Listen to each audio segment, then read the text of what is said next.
Hello, my name is Murray Craig and I'm a City of London guide, and during this lockdown where I'm going slightly stir crazy, my colleagues have asked to give a little talk about our favourite street in the city.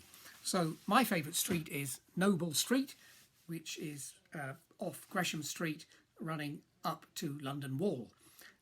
What I particularly like about Noble Street is there's a lot of TVPs, top visual priorities, beloved by us guides.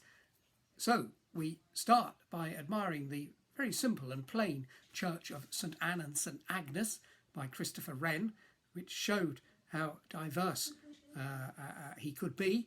A very plain, simple brick church in the Dutch style, with plain brickwork, Dutch gables and plain windows without any stained glass. Wren liked to have the sun flooding in. What I like about the church is the weather vane, and I'm a great fan of weather vanes. Look up and you always see things of interest, and the weather vane gives a clue. It makes it sure that you won't forget the name of the church. It is a giant A, so you can't miss it. If you turn around from the church, then you can look up and see a wonderful view facing north, which encompasses a variety of architecture throughout the centuries. Below you is what looks like a wild garden. It looks unkempt and weeds are sprouting and wild flowers. It looks rather neglected, but it commemorates, it's an important monument in a sense because it commemorates that it's the last bomb site in the City of London. Right through the 50s and even up into the early 60s, much of the City of London looked like this after the terrible Blitz and the worst that the Luftwaffe could inflict. But it was decided to leave this as it was, so the flowers are growing and so on. You can see the Roman fort.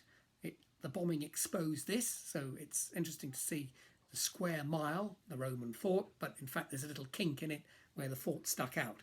So the Romans built this great settlement, but they also had a thought with the military there to make sure the natives didn't get restless. You can look up and you can see sort of 18th century warehouses, then the sensuous curves of Norman Foster's architecture, and stretching into the distance is the Barbican, the brutalism of bombast, brutalism and Barbican of the 1970s. So it encompasses a series of different eras.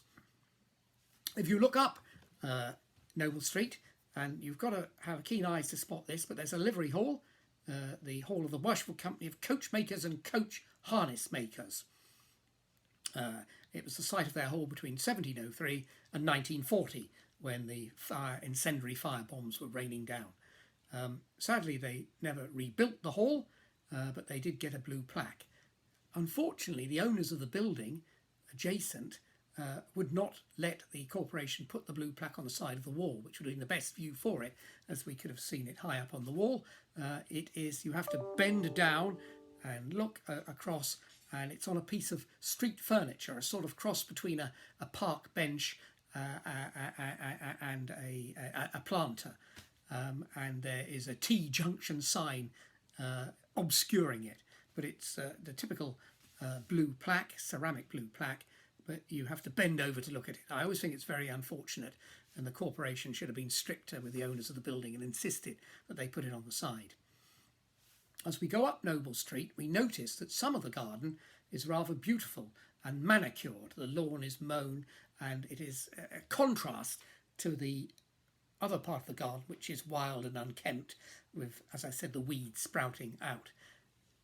The answer to this is to commemorate the Queen's Silver Jubilee. The Corporation of London leased this part of the garden to the Plaisterers, or the Plasterers, one of the livery companies. They have a modern hall which is underneath the Foster building, and there are French doors leading out onto a patio and this area of green grass. So the guests of the company before a dinner can enjoy a glass of champagne in the summer months out on this rather nice, attractive piece of garden. The corporation charge a rent for this. It's a very reasonable rent. It is a Queen's Silver Jubilee crown. And every year they pay the rent to the landlord, the Corporation of London. And my day job is as a clerk of the Chamberlain's Court, admitting people to the freedom of the City of London. So I represent the Chamberlain, attend this dinner, and the Master will present me with the Silver Jubilee crown on a splendid velvet cushion, and I say thank you very much on behalf of the Chamberlain of London. I undertake to take this rental now to the safe in the strong room in the bowels of the Guildhall.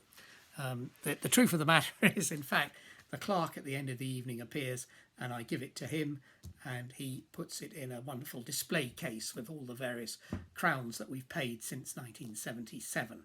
It's a rather nice little piece of city pomp and circumstance, a little ceremony that takes place.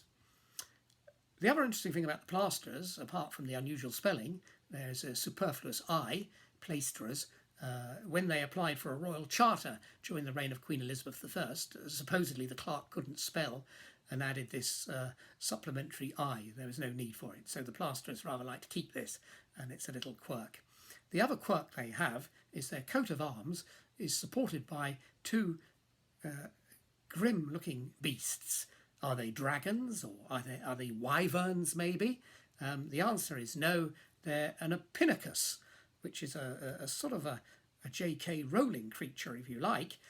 It is a combination, it's green with a red tongue, and it has a combination, the body and the legs of a lion, the wings and the head of an eagle, and the tail of a bear.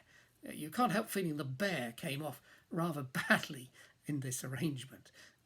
There is another Epinacus in the city, and you look north and to the Barbican, and you can make out a Neo-Georgian hall, 1960s in fact, built, unlike the coachmakers and coach harness makers, the barbers were able to rebuild, and there we have the Barber Surgeons Hall.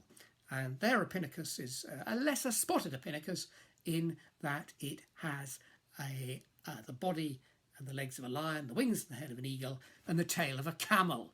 So once again, the poor old camel came off rather badly, like the bear with the Plaisterers.